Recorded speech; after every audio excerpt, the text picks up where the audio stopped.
I'd like to say, first of all, good morning, good afternoon, and good evening to those of you that are joining us around the globe. It is an honor and a privilege for me to join today and to be part of the launch of the Crisis Management Center.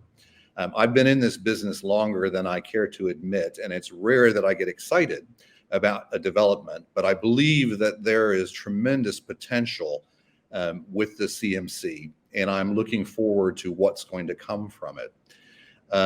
I participated in a webinar about last week, I guess it was, in which the former head of the Federal Emergency Management Agency of the United States and a U.S. Army general who does crisis management consulting had a long discussion about what's ahead in crisis management. And it was an enlightening discussion, but in the end, that's really all it was a discussion. And so what excites me about the Crisis Management Center is I know there are discussions that are going to take place inside this institution as well, but things are going to come from it. There's going to be actions. There's going to be changes to our industry.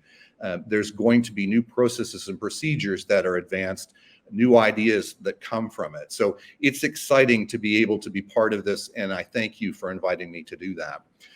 Certainly, though, I have some ideas about what might be interesting to put in the mix in the Crisis Management Center, and I'd like to walk through a few of those in my presentation today. I'd like to start by sharing a quote, and some of you may know this quote a little bit differently, as instead of a pebble being a grain of sand, but I happen to like the pebble concept because these nuances in crisis management tend to be a lot bigger than we give them credit for. And nuance is the first thing I'd like to talk about in my discussion today. It's one of the things that's of most interest to me in crisis management, maybe not when I'm in the middle of a crisis, but definitely when I have the chance to sit and reflect back or watch what's happening in other crises. And I think this quote gives a nice view of the basic concept that a lot of times what you're dealing with in a crisis that matters the most isn't what is so much in your face as what you kind of know by irritations or side glances is an issue. And if you don't deal with those, they will become a mountain on their own. So what I thought would be kind of interesting today is to put, whether you're a crisis management person on a daily basis or just joining us out of interest, to put yourself in a pair of crisis manager's shoes along with the pebbles, and to walk through a situation that happened a few years back and talk about some of the nuances that came out of that particular incident. So what I'd like to do now is I'd like for all of you to take a look at a photo. And I'd like for you to, in your crisis management hat and shoes, look at this photo and try to ascertain what you can from what you see. It's incumbent on crisis managers to be very tuned in to what they see, what they hear, so that they can adapt their crisis response to match the type of event in which they're handling. So I'd like you to look at this on 3 levels, and you might have different levels, but these are the ones I'd like us to use in this particular exercise. I'd like you to look at it as to what is obvious. I'd like you then to go down a level and think about what you might see in this picture from a subtext perspective. And then on the 3rd level, I'd like you to think about it as a pebble, as nuance. So I'm going to change the photo over now, and I'd like to give you just a minute or so to look at this photo and, again, think about it in those 3 ways. What is obvious, what is subtext, and what is nuance?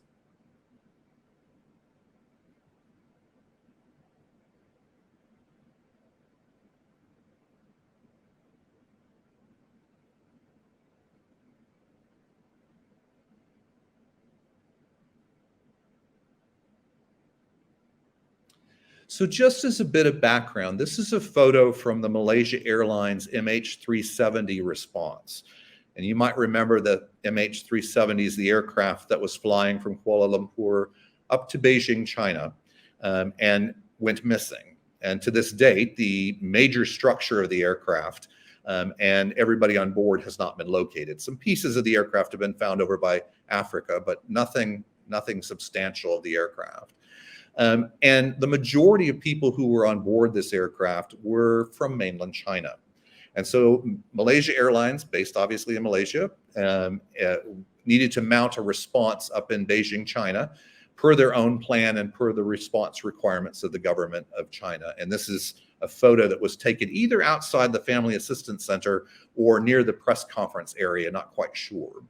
But if we look at this and talk about those three levels, I would share with you from my crisis management perspective, and I have to be honest with you, this photo has seared into my mind from the very first moment that I saw it. On the obvious level, I focus in on the lady in the middle.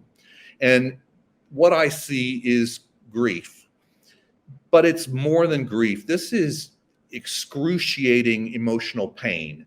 It is a picture of someone who has literally had their soul ripped out of them. And as a crisis management person for an airline or any organization that may end up with a situation where many people could be injured or killed because of something that happened involving your company, you will have a plan that includes the need to deal with things like grief, excruciating pain, and so on.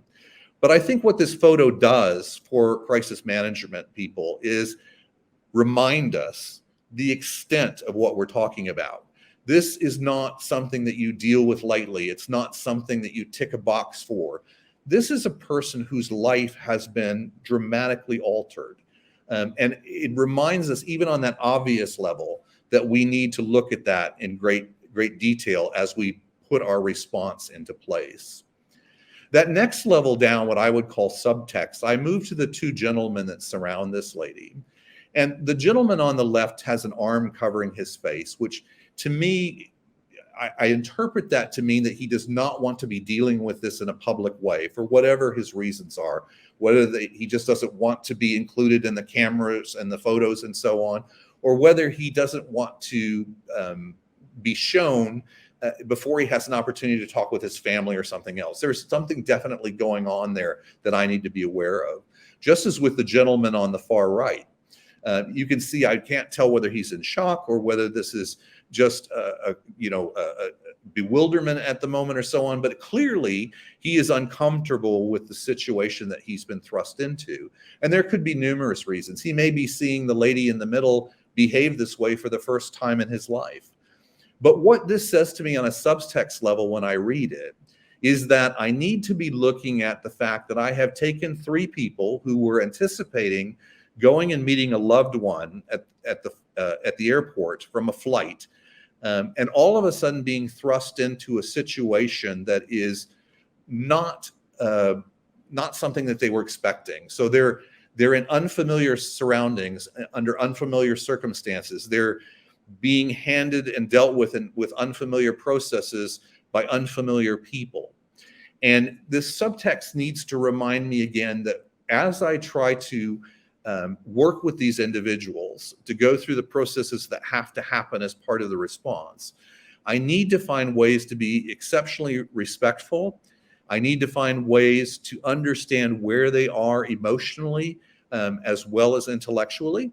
And that's a whole science in and of itself. And I need to be understanding that the three of them are responding differently. I'm not able to use a single way of doing something that's going to satisfy all these three people. And so we've looked at the obvious, we look at the subtext, and now we move to the nuance. And the nuance is harder to read, but it's important for a crisis manager to understand this.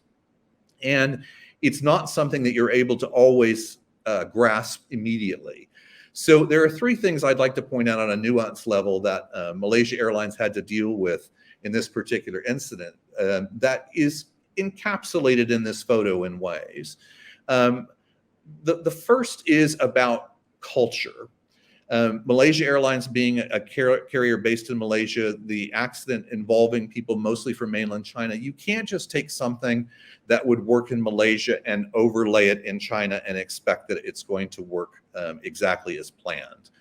Now, Malaysia Airlines, to their credit, did an awful lot of work before anything ever happened working through those kind of issues. And they looked at the types of things that they thought that they would need to have available to be able to properly assist people in mainland China or in any country that was not their own. But in trying to do the right thing, and best intentions have a way of biting you sometimes in the bum, they made a cultural error here. They knew, rightfully, that they were going to need to have translation assistance and to be able to assist people in their native languages. People in trauma tend to want to communicate in their own language. They knew they were going to need people to speak Mandarin or 𝗕𝗲𝗵𝗶 to be able to assist the people in mainland China. And so they had arranged with a group to provide those services in case something like this ever happened. Unfortunately, the group that they chose is based in Taiwan. And if you know anything about the political climate between mainland China and Taiwan, it's not the best. Mainland China sees Taiwan as a renegade group of people that needs to be brought back into the fold. And therefore, relations between the two are quite strained. And so to bring people over from Taiwan to provide the services, the translation services, caused some geopolitical issues and also caused some respect issues where if you're in mainland China, you wonder why someone would bring someone over from a place where there are differences rather than using services that were available in your own country. So again, a perfectly correct attempt at a response that got messed up because of the nuance of not thinking through the complete cultural implications of the group that was chosen. The second part of this was very difficult to see in the beginning, but became exceptionally important as the response went on. And that is, as in many Asian cultures, older people, especially parents, are taken care of by their children as they age. And that may be providing them with a home, meaning your own home, but making sure that they're cared for, they get the medical care they need, and so on. It's just part of how the culture works. And what happened here was that many of the people who were on board the aircraft were from the generation where China had a one family, one child policy. So what happened to these families was they not only lost their children, which was of course the paramount concern. I don't want to say that the nuance I'm about to talk about was on the same level, but the complication that arose because of the policy was that these parents ultimately came to find out that what they had planned for their future, how they were going to be cared for, where they were going to live, how they were going to, to partake in their golden years, had also been taken away from them. Now, there's a great book that I would encourage those of you with any interest to seek out called Ambiguous Loss. It's by Pauline Boss, who is a family social service professor over in the United States. And she talks about this concept, which is our third nuance here, that there was not an ability to return bodies to these families. Okay, so they were unable to cremate or bury or whatever their spirituality or culture called for. They were not able to bring that to conclusion. Not talking about closure, that's a different concept that's really a negative, but the ability to have your loved one return to you and then for you to seek putting them in a resting place. This was wrestled from them. And Dr. Boss explains that this ambiguous loss complicates people's ability to process what's happened to them because they don't have that body. And her work comes primarily from work with soldiers' families who went missing in action in wars. And so their loved ones were never returned to them. There's a flip side to this that I'll explain in a minute, but sticking with this immediate theme, what Malaysia Airlines had here then was two pieces of nuance regarding the families, their inability to have someone who their family member returned to them, and also this security blanket that was built into their culture taken away from them. And you can imagine if you aren't able to understand having your loved one back, always will be in the back of your mind a voice wondering, even if logic and intellect tells you otherwise, that they're someplace, they're alive, they need your help. And so that eats away at you in the back. And Dr. Boss goes into that in quite some detail. There's a flip side to it for those, again, of you who are interested, which is for people who are dealing with loved ones who have advanced dementia or who have Alzheimer's, in which it's a flip. You have the person, the actual body in front of you, but the individual is gone. They don't remember you. You can't interact with them the same way you did. So a very interesting book, again, called Ambiguous Loss by Dr. Boss.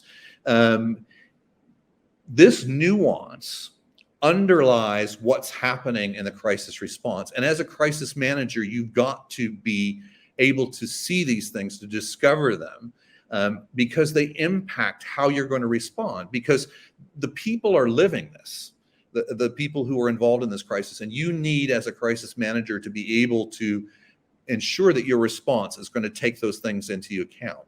And if you only look at the mountains and don't feel the pebbles, you're not going to get that. Now, just talked about these three things, sorry. As I ran my teams through exercises at the airline, we would do numerous exercises throughout the year, but one always focused on a crash, because that's certainly one of the worst things that can happen to an airline. And I would always ask at the end of the exercise with the crash, I would say to the group, what have we done today? And invariably somebody would say, we responded to an airplane crash. And I would say, wrong. That's not what we did. Unfortunately, what we did today is we responded to the fact that our company, in some fashion, through the transportation of individuals, killed 250 people in the air, 5 people on the ground. We created an environmental disaster at the site where the aircraft came down, spilling jet fuel and igniting buildings and so on. We changed thousands of lives of family members who, again, were expecting to be able to meet their loved ones at an airport and continue on with their lives. And now that has changed dramatically and quickly. So there's no way to even prepare for the reality of what's occurred to you. And I would argue with you that every crisis involves people. And I believe that that's a global concept. It's not something that's specific to Western or Eastern culture. Every crisis is about people. And yes, it's got logistical components and things like that. But if I think back to my airline time, if somebody was driving a fuel truck and they hit an aircraft and caused millions of dollars of damage, which is quite easy to do, and they were perfectly fine, I wouldn't declare a crisis, because it's just a truck and an airplane. And now what we have is a insurance issue followed by a repair issue. But an airplane falling from the sky that kills 250 people that were on board and 5 people on the ground and creates an environmental disaster that's going to impact the community. And by impact the community, that can mean as deep as the first responders going and seeing things that are going to sear in their minds, horrible images as they have to collect body parts and so on. That's what really creates a crisis. And I believe the people component is what drives that, and what we must really ensure that we focus on as we go along in crises. I had a guy at a seminar that I was talking to say to me, I don't agree with you. I had an IT challenge the other day. It was a crisis because our computers were down for 5 hours, but it didn't have anything to do with humanity. And I said, I disagree with you. The only reason you wanted the computers to be back up and working is so that your staff could serve your customers could get their information, your suppliers could deliver what you want. It's people. It's the whole compact part of people that make a crisis happen. So it's really important that we focus on that. And in the concept of nuance, I find so many times in the crises that I've been involved with, in the crises that I look at, that those have either been pushed off to the side, overlooked, or not thought to be important. And I believe that they are critically important. And I hope, as the Crisis Management Center delves into its research and looks at things that it wants to study, that it will delve into that. But let's talk a little bit about that concept that I had you do, looking at the picture and doing that. Some people might call that reading the room. The first time I had to do that for real was back in 1989. I've told you I've been doing this for a little bit of time. And I was working for a different airline, and I got a phone call on a Saturday evening that one of our flights was overdue at the airport. And in digging through more information from the person who called me, this was a little 18-seat aircraft with an additional 2 pilots on board. It was completely full, flying a 25-minute flight over in the Hawaiian Islands between Maui and Molokai. And I asked how overdue it was, and they told me 4 hours. Well, it doesn't take a lot to put 2 and 2 together when you've got a 25-minute flight and it's been missing for 4 hours. We knew that what we were going to find was probably not likely going to be good. And it involved people, so we knew we had a crisis on our hands. A little bit of background on the island of Molokai. At the time, it still is a very small island with a small population. At the time, it had about 6,500 people on it. Just about everybody in the community knew everybody, or maybe even related to each other. It's just a gigantic, big family on board this island.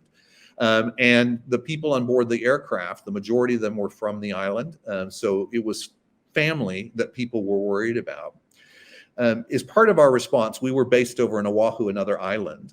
It was determined that we needed to send some people over to Molokai to support our local team there. So 2 people went, myself and another gentleman, a very outstanding gentleman named 𝗕𝗲𝗵𝗶, who joined me, who was a sales and operational professional.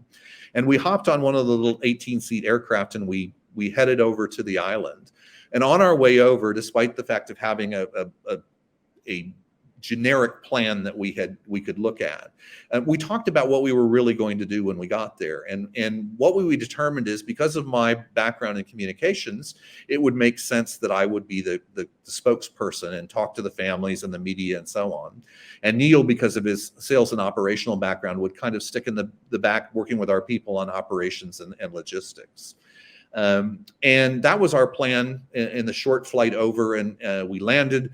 And as we taxied into the airport, I remember looking, and this was the days before very heavy security. And the airport was just filled with people. There were people on the ramp where you wouldn't be allowed today. There were people in the terminal building. There were people in the car parks. There just were people everywhere. Again, a big family concerned about members of their family. And as the door opened on the aircraft and the steps dropped down, I remember the very first thing that I heard to this day was singing. And it was loud and it was in unison. And I looked at Neil, who had been raised in the islands. I was a transplant from the mainland. And I said to them, Neil, why are they singing? And Neil said to me, in the olden days, and Molokai was a fishing village, and when a ship would get lost at sea, the islanders would gather together, they would go down to the shore, they would sing at the top of their voices. And the hope was that the ship's captain would hear the voices, he would or she would steer the ship back towards the shore, and everybody would be reunited. He said, they're singing for the airplane. And of course, the airplane would never come. We would learn the next day that it unfortunately had crashed into the side of a mountain. And at that moment, I grabbed Neil by the arm and I said to him, I can't be the spokesperson, it has to be you. And he said to me, hell of a time to have, a nervous reaction here, Gus. And I said, Neil, I'm not having a nervous reaction, I'm reading the room. These people are a family. The islands are their home. They know the stories that you've just reacted to me. They're acting them out right now. I said, it would be disrespectful of me to be the spokesperson. I would not connect. I would just be the wrong person to do this. I said, you have a connection with them, having been born in the islands, knowing the culture, knowing the status and so on. It has to be you. And so Neil reluctantly agreed, but did a wonderful job and spent, I believe it was the next 3 days over there. And that was critical because it was a very sad situation. This was an aircraft that was filled with young people from school who had been over at a volleyball tournament, a lady who was getting chemotherapy on the island of Maui and returning. She went someplace to save her life and came back and lost it. There were honeymoon couples on board. There were people who had homes and that they were checking on and so on. It was a very local thing. And it was important for Neil to take up that role. And that was the first time that I understand the concept of nuance, of understanding that no matter what the plan said, no matter who had the better training or whatever, there was the need to be flexible and to read the room and to understand what the people who were touched by the tragedy needed, not what we had planned to do, but what they needed, and to be able to give that to them in the best way that we could. And so, as I said, Neil stayed with them. I went back over to Oahu to continue with the response in a different fashion. And I thought I was returning to the safety and sanctity of our crisis management center. But in reality, what I found was that, again, a nuance that we had overlooked. We had thought that, that we would be protected in there, that we would be able to do our jobs and not be touched by the real tragedy, which can sometimes influence your decision in ways that might be inappropriate. But what we came to learn was that the pilot of the aircraft that crashed and who was unfortunately killed as well, his fiance worked for us. And so when the news came that everybody had been found and unfortunately found deceased, she came to us, each one of us individually, and placed her hand on our shoulder and said, if you'll just shake him, he'll wake up. He's a very sound sleeper. And she went around person to person around the table that we were seated at, saying that thing over and over again. And again, I learned my second nuance lesson, that the training that we gave our people to respond was training that we needed ourselves, because the people who were going to be impacted, whether they knew somebody on board the aircraft as a passenger, or whether they knew them as a crew member, or whether they knew somebody who was the last person to say goodbye to the aircraft as they closed the door, all of these people were going to be impacted. And we needed to be able to understand how to work with them and help them in a very traumatic situation. And that included ourselves. Self-care is a big thing that gets overlooked, and another nuance that deserves special attention.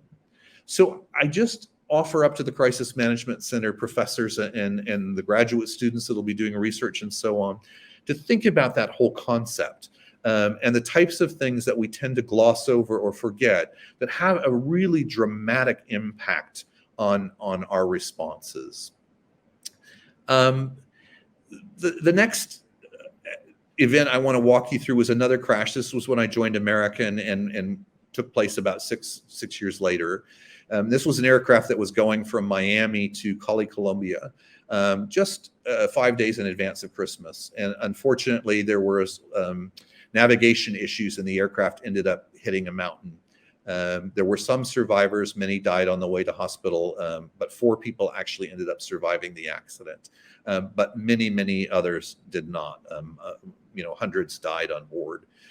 And this reflected another nuance that we hadn't really thought of. I talked about you earlier about Malaysia being smart enough to understand that they couldn't take their response from Malaysia and just put it in Beijing.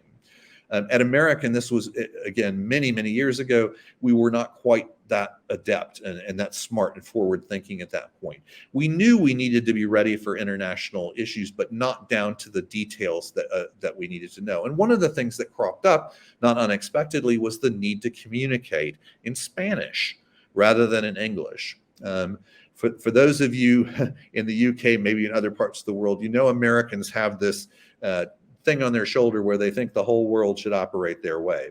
I learned that more when I became less of a nasty American and became an expat and understand how bad we're perceived around the world. Tried to change my way of doing things to be a little bit more accepting of the fact that there are other people in the world. But in this particular instance, we hadn't done a lot of that in advance. And we did have a sales office, a communications office that had Latin American responsibility, and so therefore there were Spanish speakers, but our primary communications person was very ill and unable to help us at that time. So we panicked, and we put out a call to try and find all the Spanish speakers in the company that we could, in order to be able to engage with all kinds of audiences. The group that I was working with at the time were most interested in working with media and government. And we found people who said, yes, I speak Spanish, but the pebble in our shoe that we didn't pay attention to was you had people screening people who were supposed to speak Spanish with the question in English, do you speak Spanish? And the answer in English being yes. And that was as much as we did before we handed people a phone and a guide and some talking points and sent them on their way. And it was a couple hours after we did this that I got a phone call from a friend who said to me, Gus, I don't know whether you know this or not, but you have people out on the air and in governmental offices speaking what at best can be called street Spanish. And it's disrespectful to your audience, and you're coming across as complete idiots because people are speaking what could be known as Spanglish, where they're going in and out of Spanish and into English. And I realized at that time, holy crud, we've made a horrible mistake. And we had to pull people back, and we had to get somebody who spoke Spanish and screen people. And we ended up screening out about 75% of the people that we had recruited. And we're then able to redeploy those people. And what we had done is create our own crisis and made things worse because we didn't pay attention to one of those pebbles in the shoe. And again, it's these little things. You know you need to do it, but you don't put enough time into thinking about how important it is. And especially on that level, again, when crises are about people, what it comes across to the people you're trying to help. This is another area that I think will be wonderful for the Crisis Management Center to look into, which is this phenomenon of businesses who think about the crisis only from their perspective and not from the perspective of who's actually experiencing it. You've seen numerous times where people have made missteps by making the crisis about the organization that's experiencing it on their side rather than the people who are living it on the other side. And that's important. And I think that comes because a lot of crisis managers, and this was talked about in that seminar, that webinar that I mentioned earlier, are geared with what they call a bias for action. Let's get in and do something. We need to do something. And I often think, even though time is not a luxury in a crisis and you have to respond before you have all of the details and information that you would like, that you do have to be careful that you're not going to do more damage than good by jumping in. And that's certainly what we did in this particular instance. The last thing that I'd like to talk about briefly that the team at the CMC asked me to touch on was my time in America during 9/11. And I'd just like to, again, come back to the types of things that we didn't look at. So on the 10th of September 2001, I was at the office extremely late because we were getting ready for some pilot negotiations. And in my world, that was the crisis. What was going to happen in the labor negotiations and so on was just, paramount. We were working on our wording and who was going to talk and how we were going to respond and so on.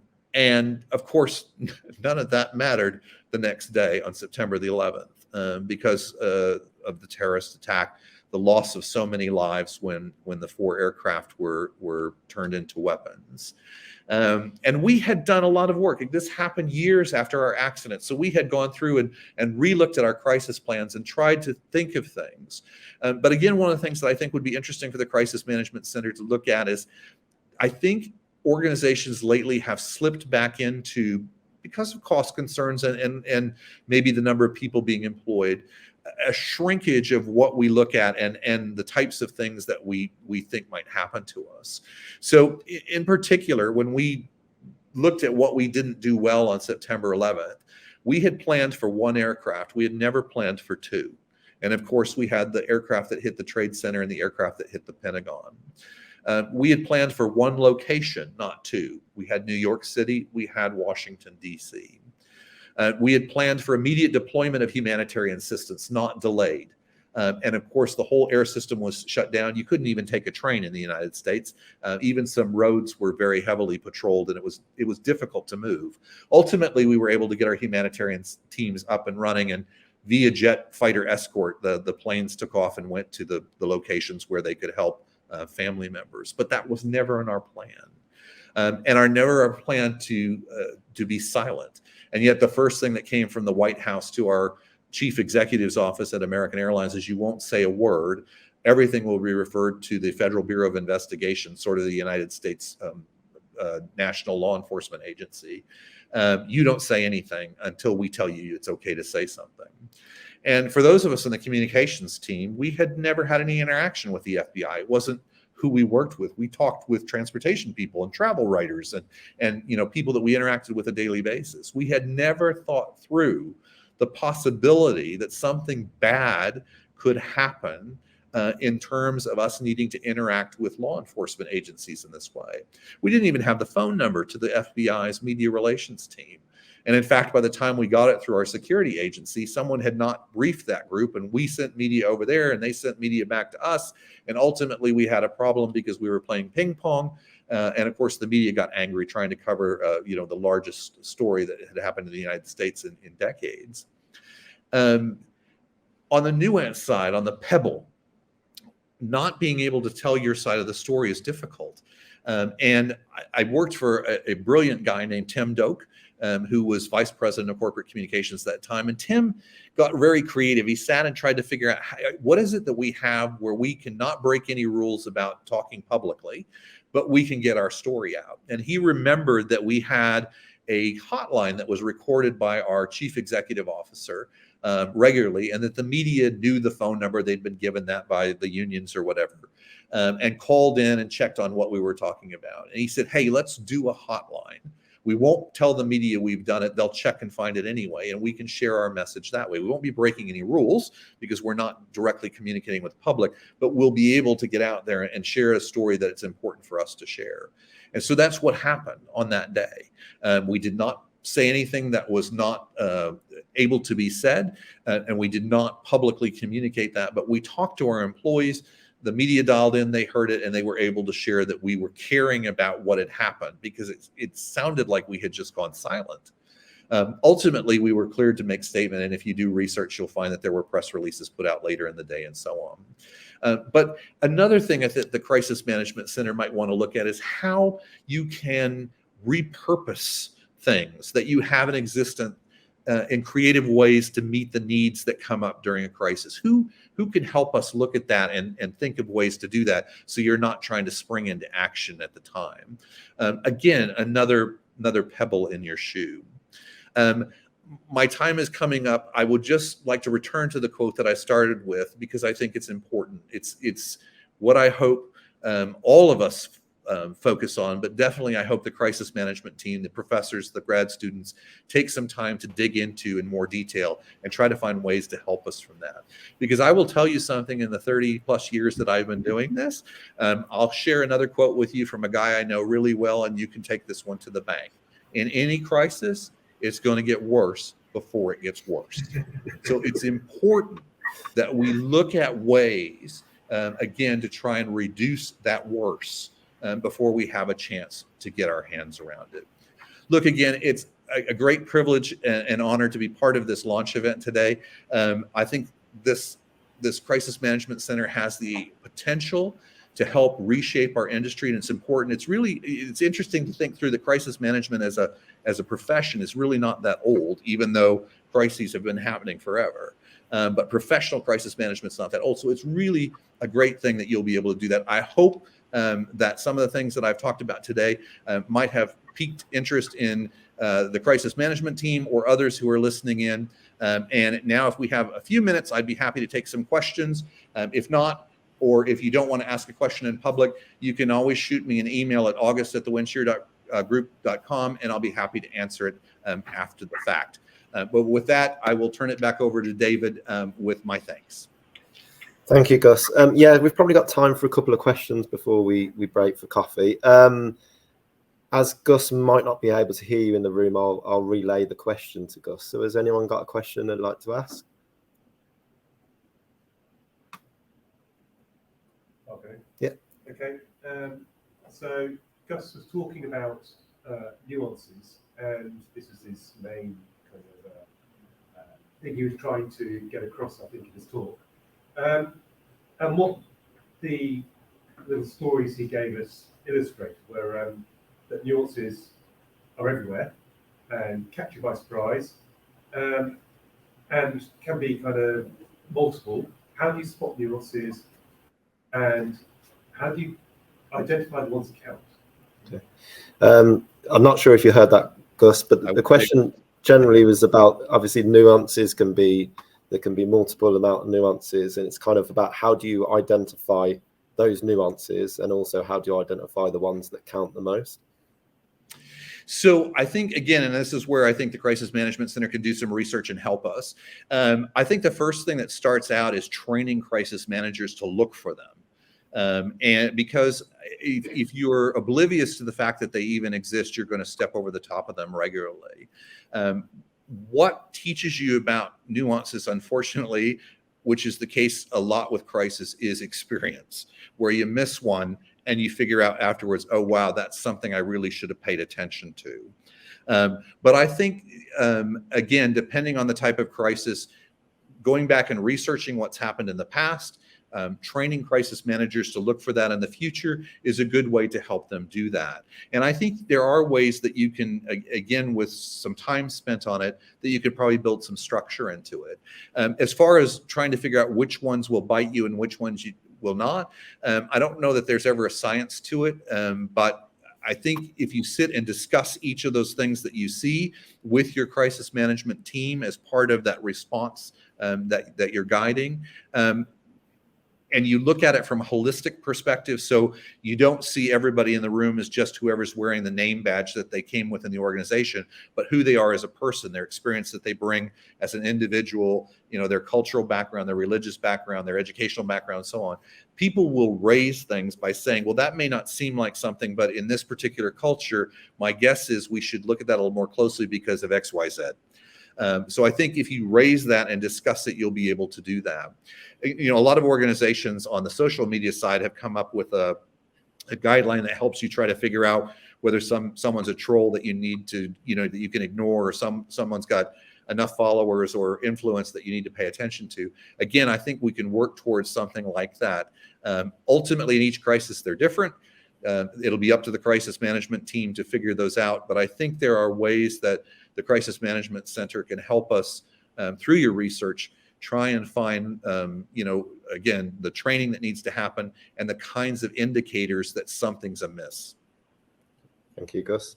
Excellent. We have time for one more question. Yeah. It was just a 9/11 question, actually. Yeah. So, because now we take social media completely for granted. It's something we consider all the time. But with 9/11, it wasn't a thing. It didn't exist. So I'd be interested to know Gus's thoughts, how potentially that crisis would have to be managed differently today in an environment where you have instant news, people filming it, and a stream of self-generated content. Yeah, because again, I'm not sure if you heard that, but the question was more about kind of, obviously, going back to 9/11, dealing with that context in more contemporary times, in terms of there being much more social media, people recording, generating self-content, talking about it in real time. What kind of lessons, I suppose, would be learned from that, or how would 9/11 play out in a world of social media? Yeah, so I'll use a different example than 9/11 just because I can share with you some apples to apples comparison. So that first accident that I worked, the one over in 𝗕𝗲𝗄𝗃, we didn't have the internet, we didn't have the social media, we didn't have instant news reporting and so on. So we had an entire bit of time to plan how responses would go. You fast forward that to, I believe it was 2013 or 2014 when Asiana crashed over in San Francisco, and the aircraft hit the seawall, did a cartwheel, and ended up landing on the midfield area of the airport. And within 47 seconds of that aircraft crashing, there were pictures up on social media of the accident. because people, it was a holiday weekend over in the States, and people were at the windows as they were waiting for their flights and so on, capturing pictures and so on, and people caught it live as it happened. And the aircraft wasn't evacuated for about 2 minutes. So if we use 2 minutes and 47 seconds, that means for 1 minute and 13 seconds, people were on board the aircraft, not understanding what had happened to them and not even being evacuated. And yet the world was aware of what happened. And yet that's not as bad as it's going to get, because what you have now are technology advancements that allow you to have active internet connection on board the aircraft. So at some point, we're going to watch one of these things live. And that has prompted another thing that, if I'd had more time in my presentation, would be another thing that I would throw out to the CMC, which is, and I know Lauren talked about this in one of her videos that she put up on YouTube, the ethical concerns. So one of the things that airlines had to debate was, if something goes wrong on the aircraft and people use the internet connection to talk to their families, you know, do we have the right to turn that off? And the idea was, do we prevent a family from having to watch something horrible happen to their family member? On the flip side, are we taking away that person's right to have a last conversation with the family member? And who are we as an organization to do that to them? Now, most in-flight internet connections turn off somewhere between 10 to 15,000 feet anyway. So it's not as if you're going to see the airplane hit the ground. But if there's a fire on board, or if there's something else bad happening, terrorist attacks again, you know, that all would be broadcast. And so airlines, I hope all the airlines did it, we did it at ours, had to wrestle with that decision. So social media and the advance of technology has dramatically changed how you have to deal with an incident. And it's no longer, I still teach media training, but the media training has morphed as well, because the biggest media that you have to worry about are citizen media people. Everybody pulls out their mobile phone, and all of a sudden you've got a different dynamic in play. So definitely that is another area that would be an excellent place to spend some time and try to understand in more depth how that changes the response. But I can tell you from experience, it definitely does.